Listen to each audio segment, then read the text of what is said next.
After 27 years of publication, One Piece is finally coming to an end. With this chapter, Oda has finally confirmed to us that One Piece is in the endgame. All the big figures of this world are now just after the One Piece, and it seems we won't be wasting time doing anything else than to get to the final treasure. Vegapunk said it best: the fate of this world will be decided by whoever finds it, the One Piece. Ichiro Oda has always excelled at crafting epic scenes, and this chapter is no exception to that. After 27 years, these are the final candidates that are still in the race for the One Piece.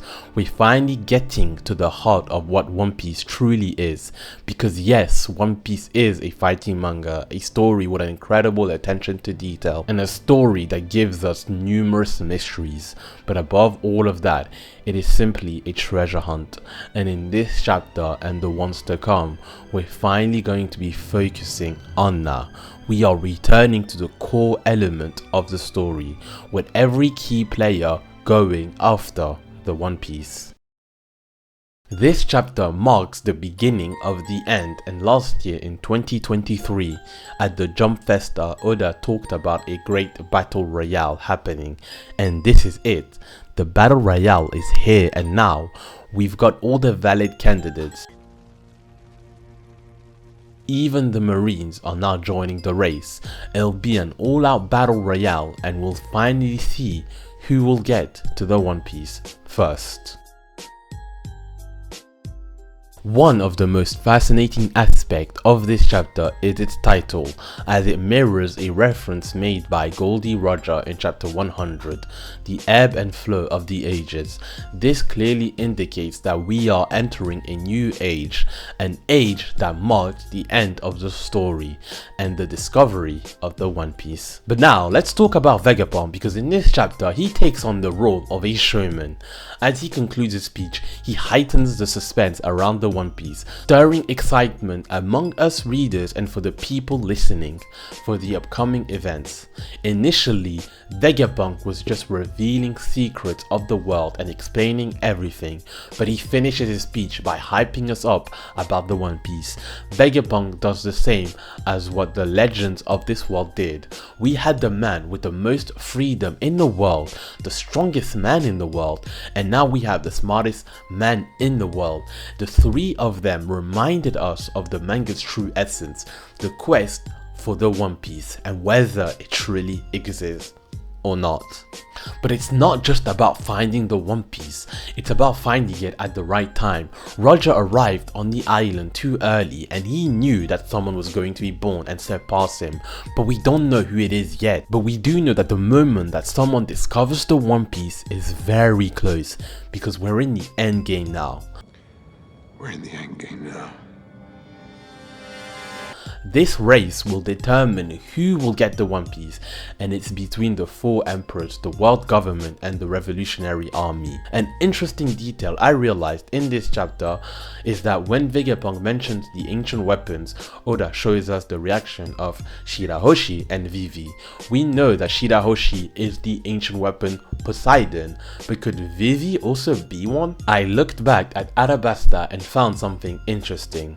During the rebel army war, Vivi cried out for them to stop, and suddenly rain began to pour down.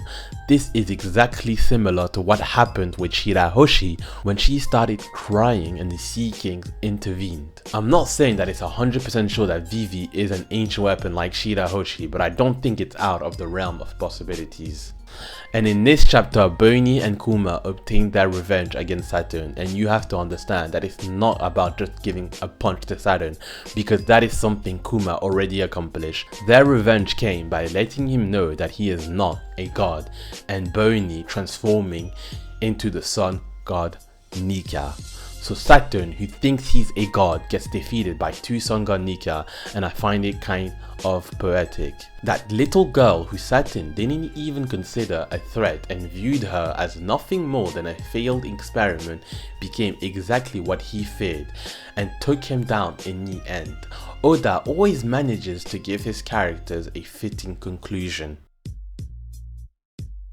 But the biggest mystery of this chapter is who is this character that shows up alongside all the major players, and it probably already occurred to all of you that he is part of the Vigilant family. We can assume this just by the looks of his sword, which resembles Shanks' sword and Vigilant Garling's sword.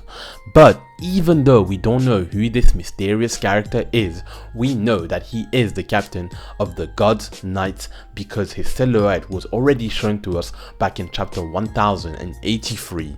So this character is related to Shanks because not only does his silhouette resemble a lot like him, but they're both left-handed.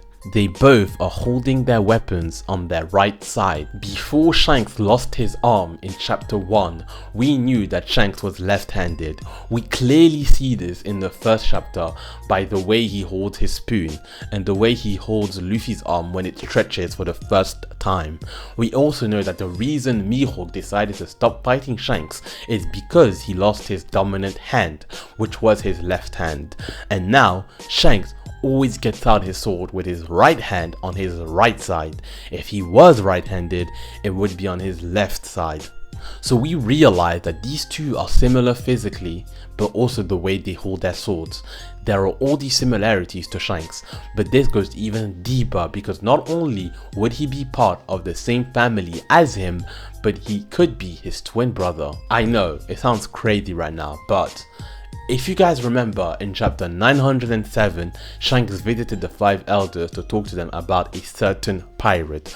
But what if this wasn't actually Shanks? This could have been this mysterious character we see the silhouette of in this chapter, and it's Shanks' twin brother. The reason I say this is because Oda doesn't show us the left side of his face where the scar should be, so this could have been done on purpose to hide the fact that Shanks has a twin brother, and he's also wearing a cloak that's hiding his whole body so we don't see his missing arm. The two traits that would help us identify if it is really Shanks are hidden. Oda always does these kind of details with a purpose, so this could potentially be Shanks' twin brother. With all these elements, this theory could be true, but we obviously need more details on this mysterious character that really resembles Shanks just by judging from his silhouette.